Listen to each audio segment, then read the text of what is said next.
अक्सर हम अपनी डेली लाइफ में इस तरह के वाक्य बोलते हैं, जैसे कि वहां जाकर क्या करोगे, उससे मिलकर क्या करूंगी मैं, यानी उससे मिलकर मैं क्या करूंगी, ग्रेजुएशन के बाद तुम क्या करोगे। तो अक्सर हम ये पूछते हैं कि ग्रेजुएशन करने के बाद फिर आगे क्या करने का प्लान है, यानी क्या करोगे। तो इस तरह के वाक्य, इस तरह के सेंस में हम बोलते हैं। चलिए समझते हैं आज की इस वीडियो में कि कैसे हम इन्हें इंग्लिश में ट्रांसलेट कर सकते हैं। तो सबसे पहले समझते हैं इसका स्ट्रक्चर।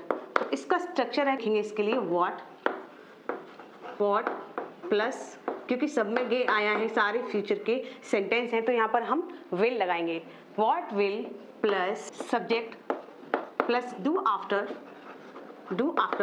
प्लस यहाँ पर हम वर्ब की लगाएंगे आईएनजी फॉर्म प्लस ऑब्जेक्ट। तो चलिए बनाते हैं इसके थ्रू कुछ सेंटेंसेस, जैसे कि वहां जाकर क्या करोगे। तो इसके लिए हम लिखेंगे, सबसे पहले हम लिखेंगे क्या की इंग्लिश व्हाट, उसके बाद हेल्पिंग वर्ब लगाएंगे विल, व्हाट विल, उसके बाद सब्जेक्ट क्या है तुम ही आएगा, व्हाट विल यू, उसके बाद हम लिखेंगे डू आफ्टर गो देयर, यानी गो इसके साथ हमें लगाना है आईएनजी, गोइंग देयर। क्या what will you do after going there, next sentence है हमारा उससे मिलकर मैं क्या करूंगी। तो इसके लिए हम लिखेंगे व्हाट विल, तो यहाँ पर मैं आ गया है तो सब्जेक्ट हमारा यहाँ पर चेंज हो जाएगा, इसके लिए हम लिखेंगे आई, व्हाट विल आई, उसके बाद डू आफ्टर, इसके बाद मिलने के लिए हम लिखेंगे मीट, और इसके लिए हम लगाएंगे इसके साथ आएंगे मीटिंग, उससे कि हिम। क्या होगी इसकी English, what will I do after meeting him, यानी मैं उससे मिलकर मैं क्या करूंगी। नेक्स्ट सेंटेंस है हमारा ग्रेजुएशन के बाद तुम क्या करोगे। तो इसके लिए हम लिखेंगे what will you do after, उसके बाद हम लिखेंगे ग्रेजुएशन। क्या होगा इसकी English, what will you do after graduation, यानी ग्रेजुएशन के बाद तुम क्या करोगे। नेक्स्ट सेंटेंस है हमारा तुम जानकर क्या करोगे।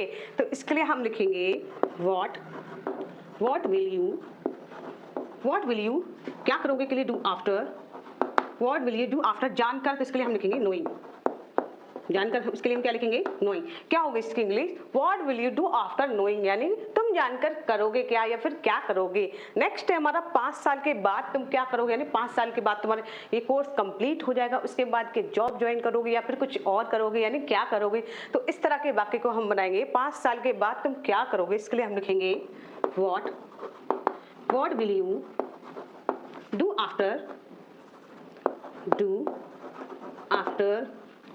What will you do after 5 years?